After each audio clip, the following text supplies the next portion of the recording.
The moment Officer Travis Whitaker tore that sealed warrant in half, the whole station stopped breathing.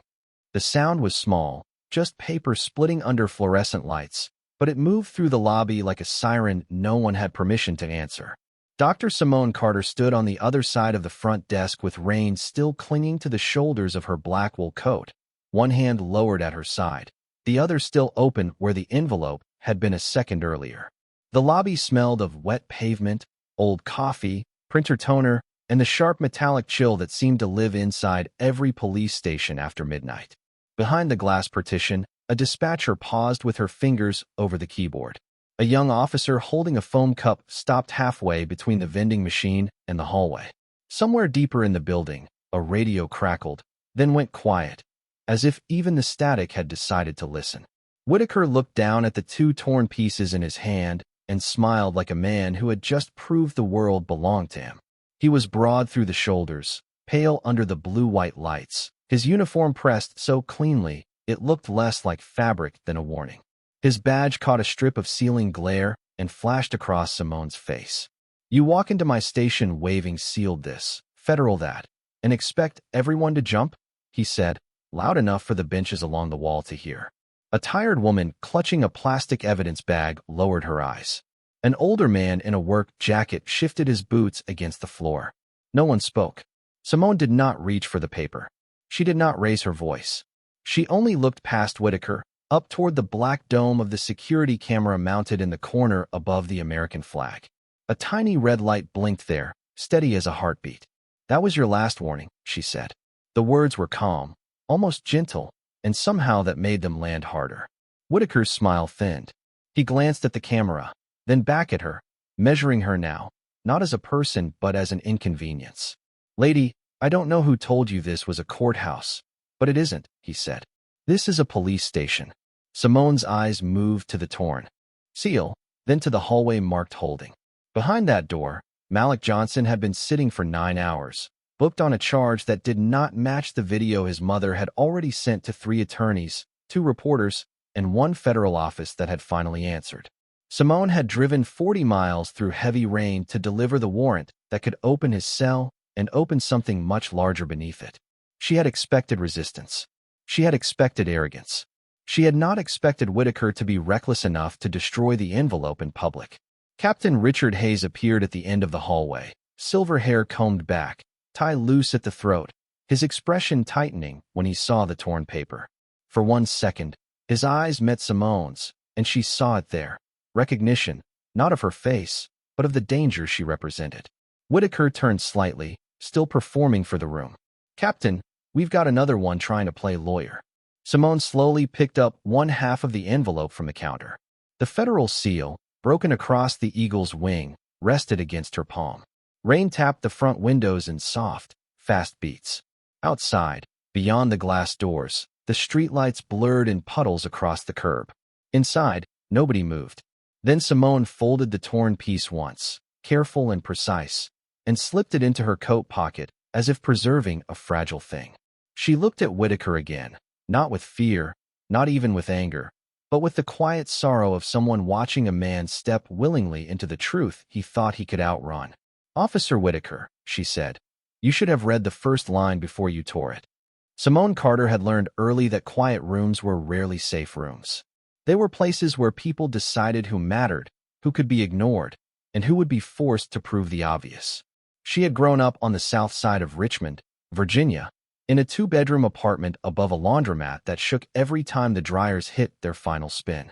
Her mother, Denise Carter, worked registration at a county hospital and kept a legal pad beside the kitchen phone because bills, appointments, and promises all needed to be written down if they were going to survive. Her father had driven city buses for 27 years and believed in 3 things: polished shoes, exact change, and never letting anger do the work that discipline could do better. Simone carried both of them into every room she entered. That was why, even now, standing under the cold lights of a station that smelled like dust, stale coffee, and wet uniforms, she did not let Officer Travis Whitaker see her hands tighten inside her coat pockets. She was not dressed like the kind of power he recognized. No expensive entourage, no television cameras, no sharp-voiced assistant stepping ahead of her. Just a black coat damp from the storm, a plain leather folder tucked under one arm, and shoes that had carried her across courthouse marble, church basement tile, prison visiting rooms, and front porches where mothers waited with photographs they were afraid to show. She had not come for attention. She had come for Malik Johnson. Malik was 19, a community college student who worked nights unloading trucks at a grocery warehouse off Route 17.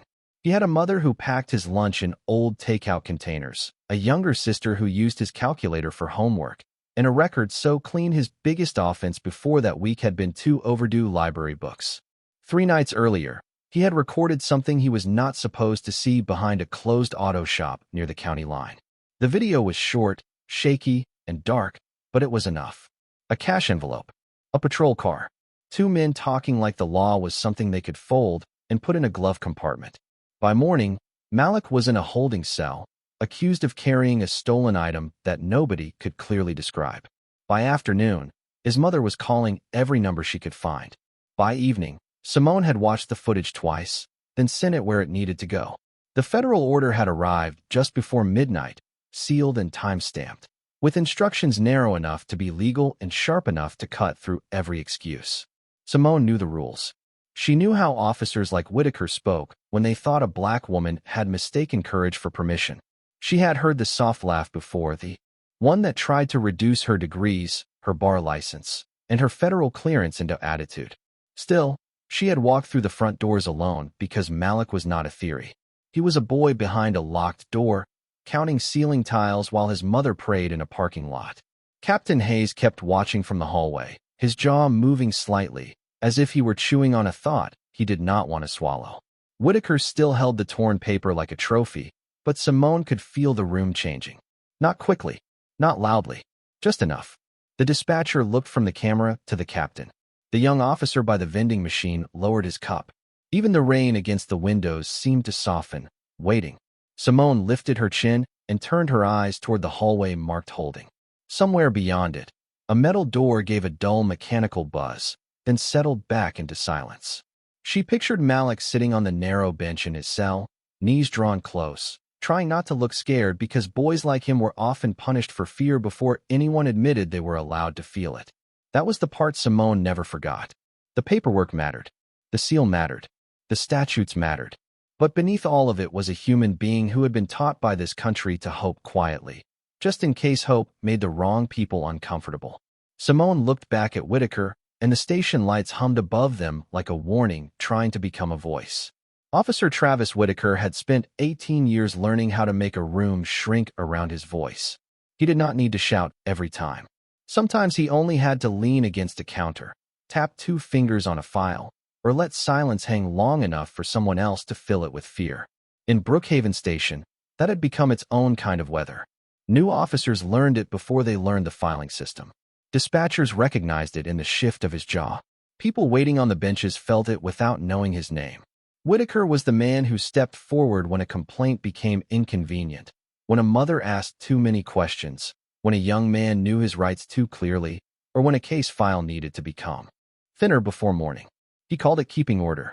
Captain Richard Hayes called it handling pressure. Everyone else called it nothing at all, because naming a thing inside that building could make it turn toward you. Hayes stood in the hallway now, watching Simone Carter with the careful stillness of a man who had survived by letting others get their hands dirty while he kept his own on a coffee mug. His office sat 20 feet behind him, glass walls tinted just enough to make every meeting look private even when the whole station could see shapes moving inside. On the shelves were framed citations, a folded flag, and photographs of charity breakfasts where men in uniforms smiled beside city council members under banners about public trust. The words looked clean from a distance. Up close, Simone had learned, words could hide rot better than paint. Whitaker had grown comfortable in that rot. He knew which cameras had blind corners. He knew which reports were typed before witnesses finished talking. He knew which judges disliked late-night calls, and which prosecutors accepted a police summary without asking why the body camera file started 3 minutes after the stop. In his mind, none of that made him corrupt. It made him practical. It made him a man protecting his station from people who did not understand how streets worked after dark.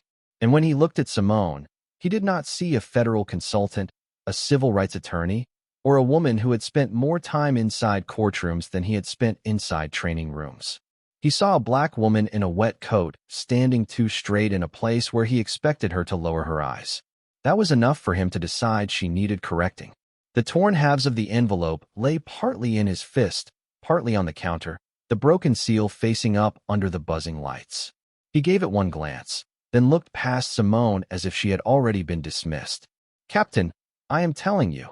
She came in here making demands and interfering with an active booking," he said. Hayes walked closer, slow and measured, his shoes giving soft clicks against the tile.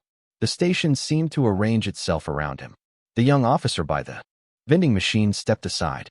The dispatcher lowered her gaze to her screen.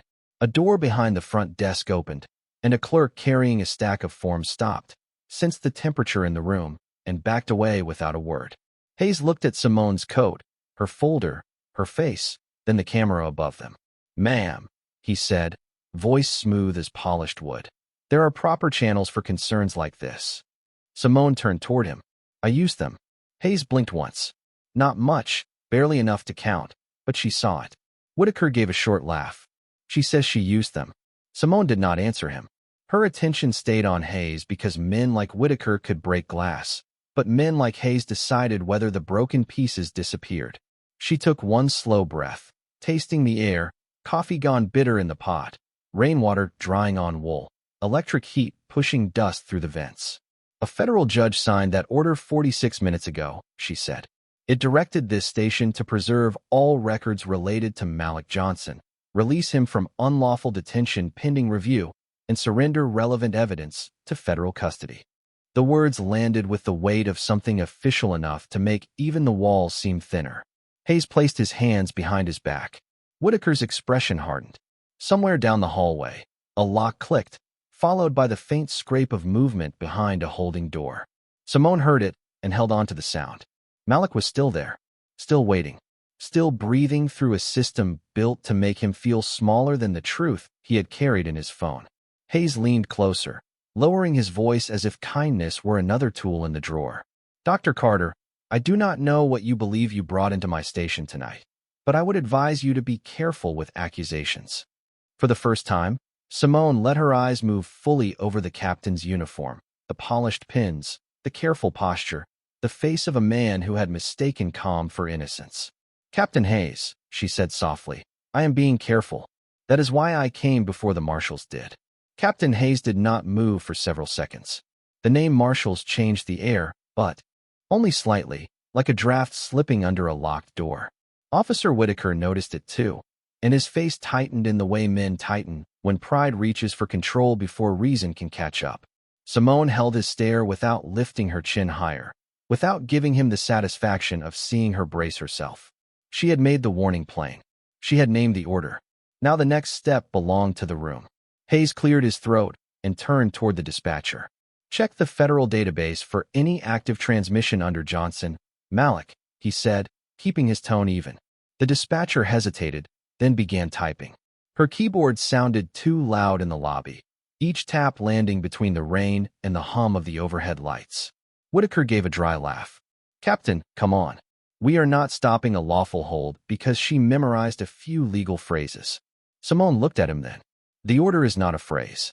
She stepped closer to the counter, slow enough that nobody could pretend she was trying to provoke anyone.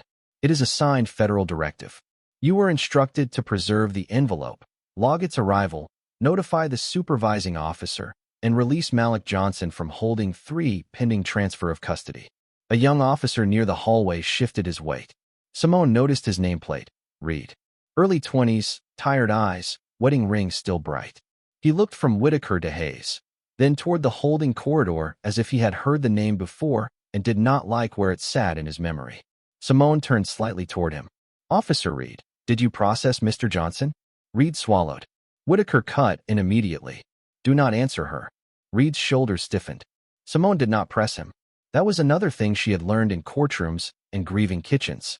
Sometimes the truth needed room to decide it was tired of hiding. Hayes looked irritated now, not frightened, not yet. "Dr. Carter, you are not conducting an inquiry in my lobby." "No," Simone said. "I am giving this station one final opportunity to comply before federal custody begins." Her voice remained level, but the words crossed the floor like a line of chalk. The older man on the bench lifted his eyes. The woman with the plastic evidence bag slowly pulled her purse closer to her chest. The dispatcher stopped typing. Hayes noticed and turned sharply. Well, the dispatcher looked at her screen, pale under the fluorescent glare. There is a restricted entry, she said quietly. I cannot open it without authorization. Whitaker's mouth twitched. Restricted does not mean real. Simone reached into her coat and removed a second document, not sealed, just a clean white receipt with a federal timestamp printed across the top. She placed it flat on the counter and slid it forward with 2 fingers. This is the acknowledgement number. You may call the Eastern District Duty Clerk. You may call Judge Eleanor Marsh's chambers. You may call the United States Marshal Service Command Desk. But what you may not do is pretend this never arrived. Hayes stared at the receipt. For the first time, the polished calm around him cracked at the edges. Whitaker stepped forward and reached for the paper, but Simone rested her hand over it before he could touch it. Not sharply, not dramatically, simply enough. No, she said. The word was small, but it stopped him.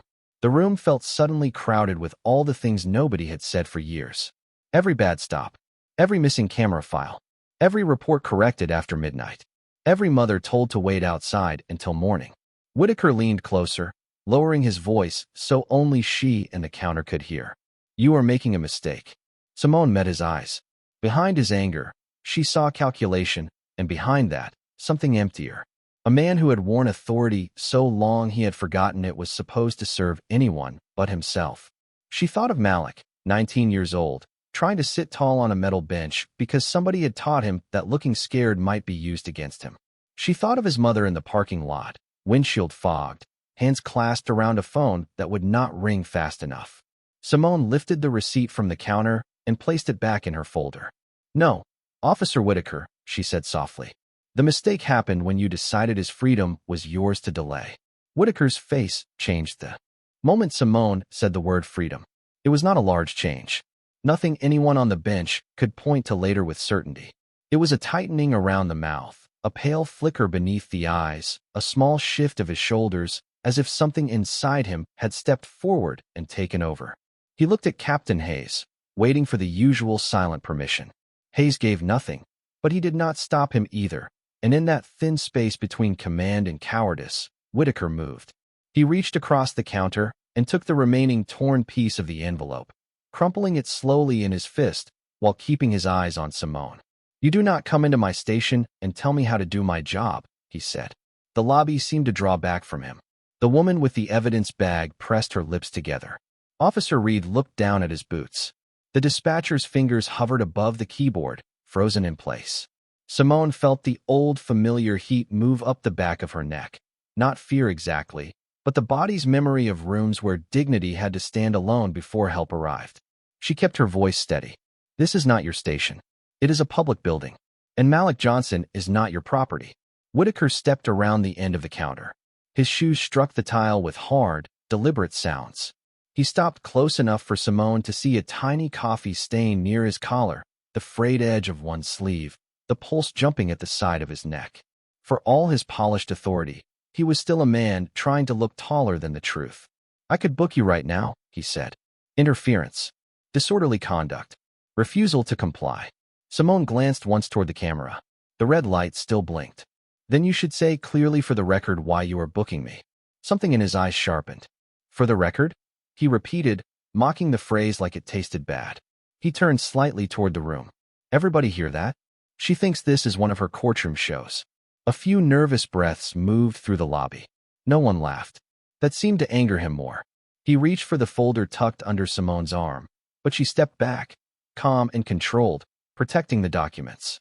Without making the moment larger than it already was. Her heel touched the leg of a metal chair behind her. The chair scraped the tile, a thin sound that made the dispatcher flinch. Whitaker pointed toward the hallway. You can wait in an interview room until we figure out what story you are telling. Simone shook her head once. No, the word did not rise. It did not need to. Hayes finally spoke from behind him. Officer Whitaker. It sounded like a warning, but not a rescue. Whitaker did not turn.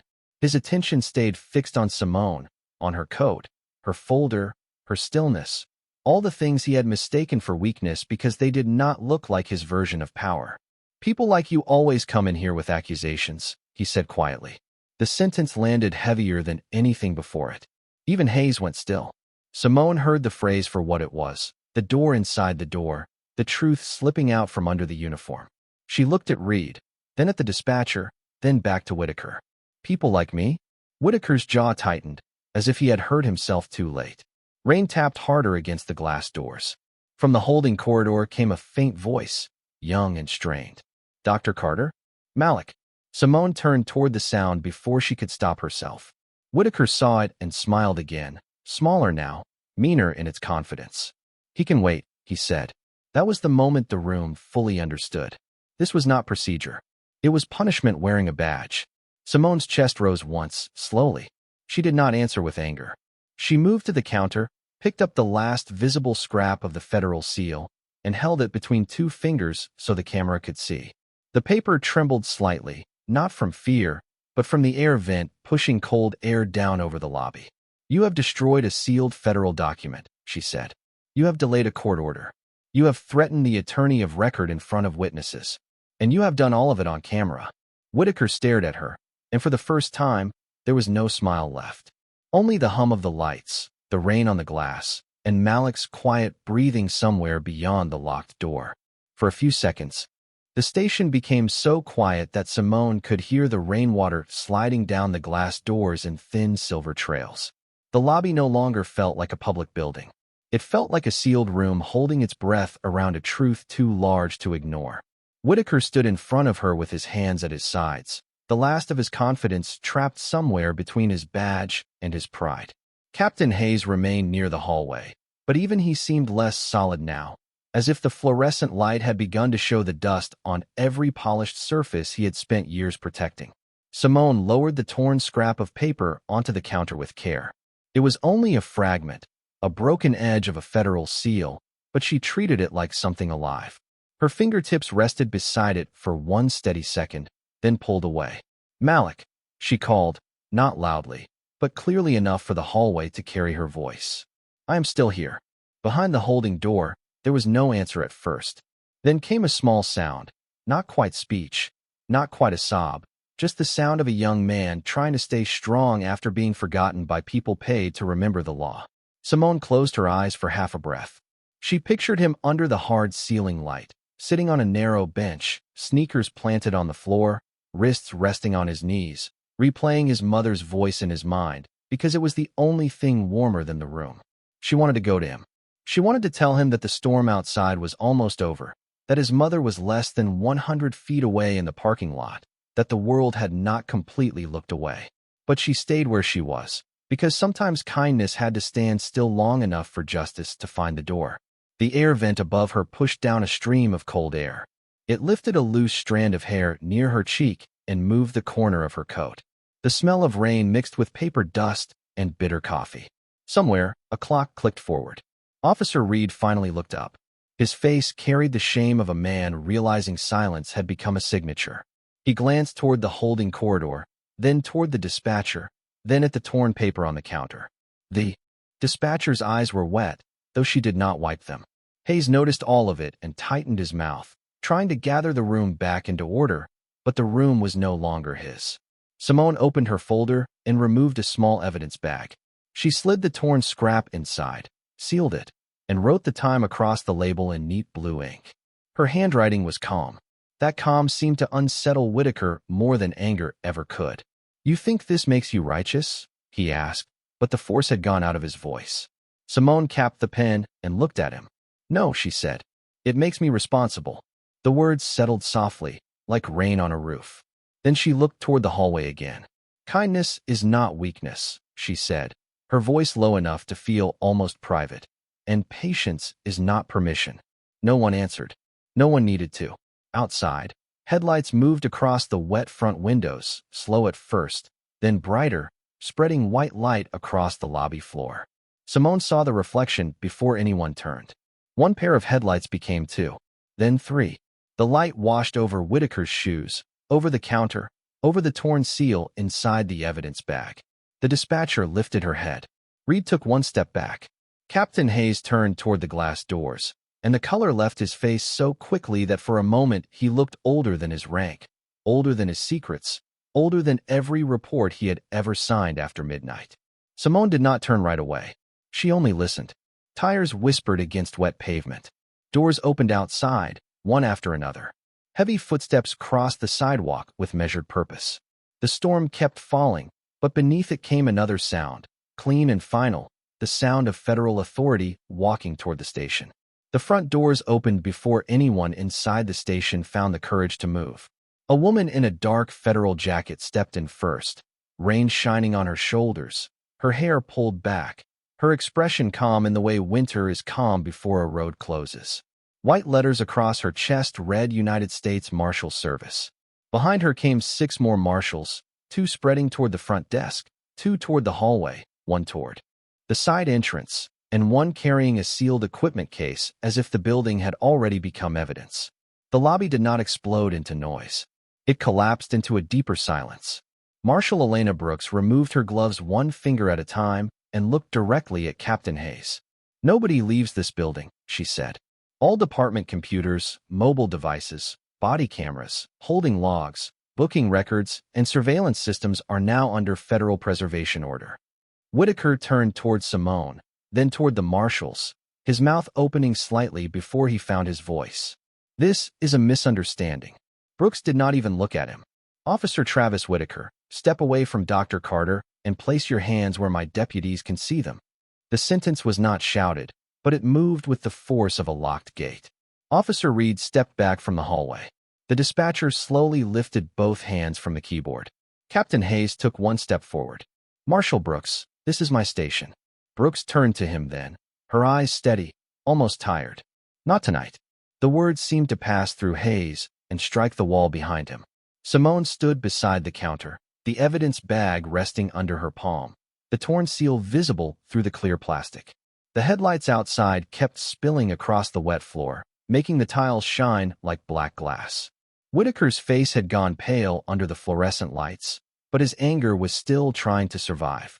"She came in here threatening officers," he said, pointing toward Simone without looking at her.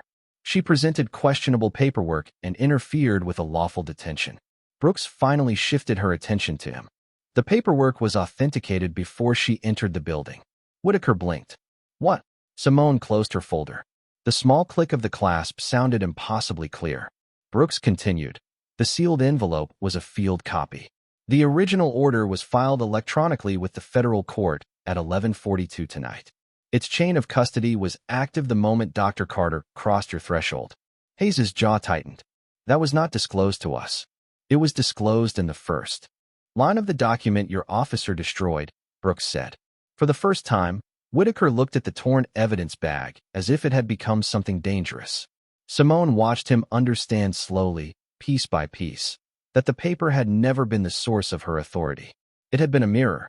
He had looked into it and shown everyone exactly who he was. Deputy Marshal Aaron Pierce moved toward the camera station behind the desk. Another deputy opened the equipment case and removed evidence tags, hard drives, and clean gloves. Reed stared at the floor, then stepped forward with a sudden, careful breath. "Marshal," he said, voice thin but clear. "Holding 3. Malik Johnson is still back there." Whitaker snapped his head toward him, but Reed did not look away this time. Brooks nodded once. "Deputy Pierce, secure holding 3 and confirm the detainee's condition."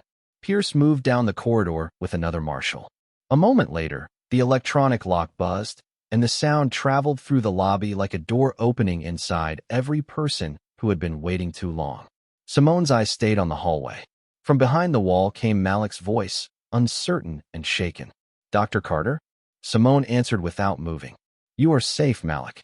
Her voice did not break, but something in the room did. Hayes tried to speak again, but Brooks lifted one hand, stopping him with nothing more than patience. "Captain Richard Hayes, you will surrender your access credentials. This station is under federal lockdown pending review of evidence tampering, unlawful detention, and obstruction of a federal order."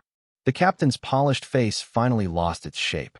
Outside, rain continued falling over the cruisers, the black SUVs, and the flag above the entrance. Inside, Whitaker stood under the same camera he had ignored, surrounded by the quiet machinery of a truth he could no longer tear apart. Malik Johnson stepped out of Holding 3 with Deputy Marshal Aaron Pierce beside him, moving slowly at first, as if freedom might disappear if he trusted it too quickly. He looked younger than 19 under the hallway lights. His gray hoodie was wrinkled, his sneakers damp at the soles. From the station floor, his eyes red from hours of staying awake in a place where every sound had felt like a warning. When he saw Simone, he stopped. For one breath, the whole lobby seemed to bend toward him. His lips parted, but no words came. Simone gave him a small nod, the kind her father used to give when a hard thing had been endured without applause. "Your mother is outside," she said. That was what broke him. Not loudly, not dramatically. His shoulders lowered, and the strength he had been pretending to have finally left his face. Deputy Pierce guided him toward the front doors, but Malik paused beside the counter and looked at the evidence bag beneath Simone's hand. The torn seal sat inside it like a pale wing. "They said nobody would come," he whispered. Simone looked at him, and all the cold light in the station could not take the warmth from her voice. They were wrong. Behind them, the marshals moved with quiet precision. One deputy placed evidence tags on the dispatch console. Another disconnected the external backup drive from the surveillance system and slid it into a padded case. A third collected body camera units from a charging rack, each one numbered, each one handled as if it carried a story someone had tried to bury. Officer Reed stood near the hallway, face pale, hands clasped in front of him. He was not being restrained. Not yet. He had started talking, and every sentence seemed to cost him a piece of the silence he had lived inside. The Johnson booking time was changed, he told Marshal Brooks. It was entered after midnight, but he was brought in earlier. The original stop footage was marked corrupted. I did not corrupt it, but I saw the request come from Captain Hayes's terminal. Hayes turned toward him with a look sharp enough to cut the air. "Reed, stop talking." Marshal Brooks looked at Hayes. "He will continue." Reed swallowed, then nodded. Simone watched him carefully. Courage did not always arrive clean. Sometimes it came late, shaking, ashamed, still wearing the uniform of the place it should have challenged sooner. But it mattered that it came. Whitaker stood near the center of the lobby, no longer performing. His badge still caught the light, but it looked smaller now, a piece of metal without the room's obedience behind it. He tried to speak to Brooks again, softer this time, more reasonable. "Marshal, I have served this county for 18 years. You cannot build a case off one woman's accusation." Simone turned toward him. "You are right," she said. Whitaker blinked, confused by the calmness. Simone opened her folder and removed a slim black pen, placing it on the counter beside the evidence bag. It looked ordinary, almost cheap. "That is why we did not." Brooks picked up the pen with gloved fingers and held it where Whitaker could see the tiny lens near the clip. "This device transmitted audio and video to a federal evidence server from the moment Dr. Carter entered the lobby," Brooks said. "It captured your statements, the destruction of the field copy, the delay of the court order, and the reference to people like her." The words did not echo, but they seemed to remain in the air after she finished. Whitaker looked at Simone then, really looked, as if seeing her for the first time without the fog of his own contempt. There was no triumph on her face. That unsettled him more than anger would have. She had not come to humiliate him. She had come to free Malik and preserve the truth. His downfall had been his own contribution. Captain Hayes reached for his phone, but Deputy Pierce stepped near him and spoke quietly. "Captain, the device stays on the desk." Hayes froze, then placed the phone down. A marshal sealed it in a clear evidence bag. One by one, the station's private corners became public. The hidden edits, the missing minutes, the rewritten logs, the small choices that had piled into a wall around men like Malik. Outside, through the rain-blurred glass, a woman stood beneath the awning with both hands pressed to her mouth. Malik saw her and moved toward the doors, faster now, almost stumbling in his hurry to reach the life that had been waiting for him in the cold. Simone watched mother and son meet beneath the white wash of headlights, watched the woman pull him close, watched Malik fold into the embrace like someone finally allowed to stop holding himself. Together. Then she looked back at Whitaker, who stood surrounded by marshals, his voice gone quiet, his certainty gone thinner than paper. "You thought the seal was what gave that order power," Simone said. "It was not. The law was still the law after you tore it. The truth was still the truth after you denied it. And he was still a human being after you locked the door. The station did not return to normal after Malik stepped outside. It could not. Normal had been the mask the building wore when nobody important was watching. Now every light seemed brighter, every camera more awake, every closed door less certain of what it could hide. Simone Carter stood near the front counter while Marshal Elena Brooks signed the transfer log with a steady hand. The torn field copy, the pen camera, the receipt, and the first printed confirmation from the federal server had all been sealed into evidence bags and placed inside the black case that one deputy carried with both hands. Officer Reed sat on a bench near the dispatcher's desk, giving his statement quietly, his voice breaking once when he described the earlier reports he had ignored because he was new, because he was afraid, because everyone had told him that staying employed meant staying quiet. Brooks listened without softening, but she did not look away from him either. That mattered. Captain Hayes stood beside his office door while a deputy collected his access badge, his service phone, and the keys from the drawer he had once opened like it belonged to him. He looked smaller without movement, without orders, without other people turning nervous around his silence. Whitaker was still in the center of the lobby, but no longer as the man who filled it. He had become part of the record. A marshal read him the terms of the federal hold in a level voice. Whitaker stared at the floor, then at Simone, as if waiting for her to say something cruel enough to make him feel like a victim. She gave him nothing. Not revenge. Not a speech. Not even the anger he had earned. Outside, under the awning, Malik's mother held her son so tightly that the deputies gave them space without being asked. Rain ran off the roof in silver. Ropes. The parking lot smelled of wet asphalt and pine from the tree line beyond the cruisers. A local news van had not arrived yet. No crowd had gathered. There was only a mother, a son, a few black federal vehicles, and the low sound of the storm washing over everything that had happened. Simone walked through the glass doors with her folder pressed against her side. Malik looked up when he saw her. His mother did too. For a moment, neither of them spoke, and Simone was grateful for that.